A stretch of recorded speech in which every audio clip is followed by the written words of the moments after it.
Good afternoon. Thank you for joining us today for SPEX CertIPrep's presentation on the presence of heavy metals in gourmet foods.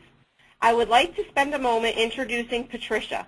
Patricia received her bachelor's from Rutgers University. In 1995, she joined SIBA Specialty Chemicals in the water treatment division and worked as both a chemist and lab supervisor until their closure in 2001. She then took a position with Rutgers researching air pollution and air quality in the Civil and Environmental Engineering Department. Last year, Patricia joined SPEX CertIPrep as an application scientist in our Certified Reference Materials division and spends her time researching industry trends and developing new reference materials. Should you have any questions during the presentation, please submit them through the chat function and Patricia will answer them at the end. Thanks again for your interest in this topic and enjoy the presentation. I would also like to let everyone know that we now have a page on Facebook and LabRoots, so we look forward to you joining us on those sites. Thank you. Enjoy the presentation.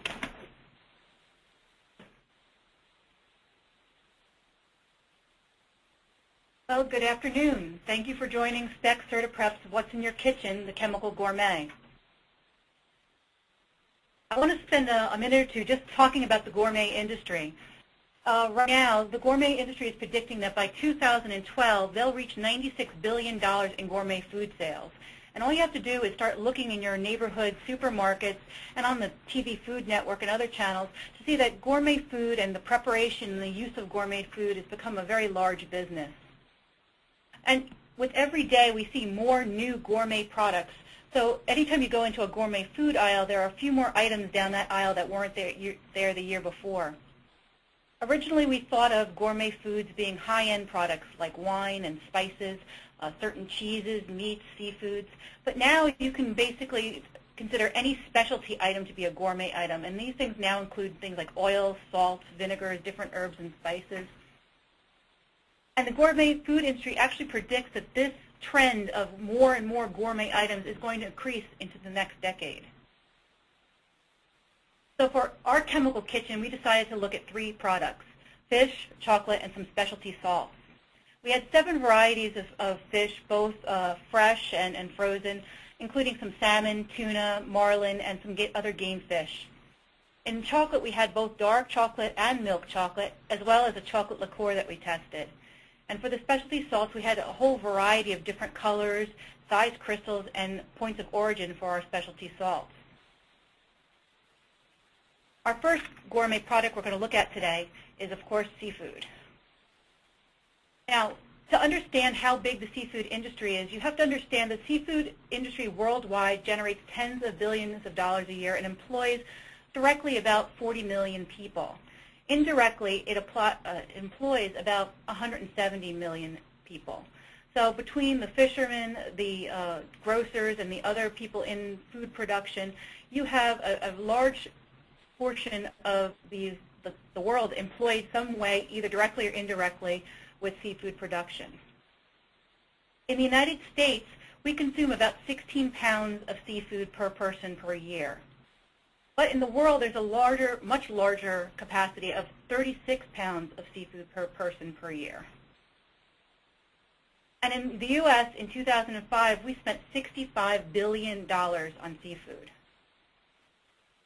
So what is the big hype about seafood? What are the benefits of having seafood in your diet? Well, it's a very high-quality protein. If we look at 2 sources of protein, let's say ground beef and catfish, and we look at an 8-ounce portion, a normal portion for, let's say, dinner. For ground beef for 8 ounces, you have about 18% protein, and it's going to cost you about 640 calories for that hamburger. If you took the same amount of catfish, again, you have about 18% protein, but you also have a much lower calorie consumption, around 230 calories. The benefit of seafood also, it's very low in sodium. So if you're on a low sodium diet, this is a very good choice for you. And it's a good source of potassium. Other benefits, which we've all heard about, is it's low in cholesterol and saturated fat, which reduces your risk of heart disease and high blood pressure. There's also been studies about the omega-3 fatty acids, which reduce cholesterol, blood pressure, reduce hardening of the arteries, And that old adage about fish making you smart, there is some studies to show that omega-3 fatty acids help promote memory retention. So what are the hazards of seafood? Well, fish absorb the contaminants in the water that they swim in, and they absorb contaminants in the food they eat.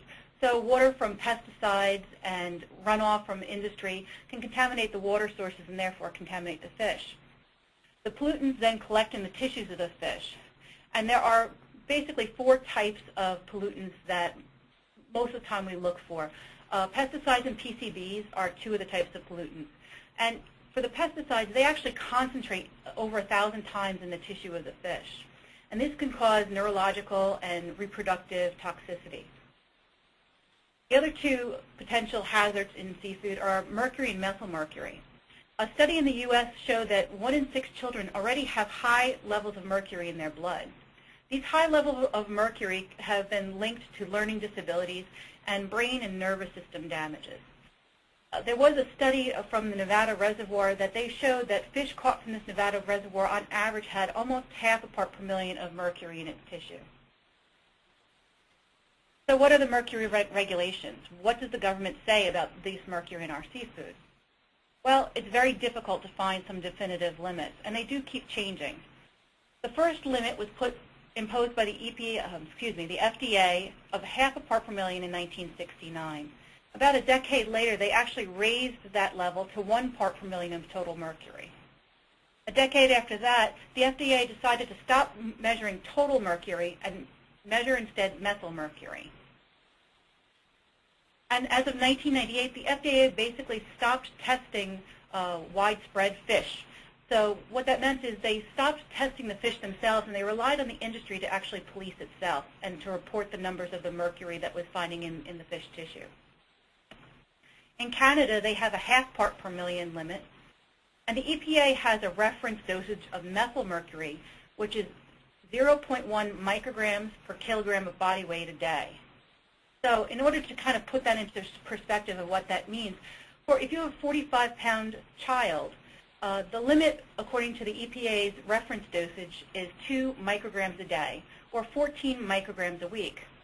According to sources, a 6-ounce can of tuna has approximately 53 grams total of methylmercury.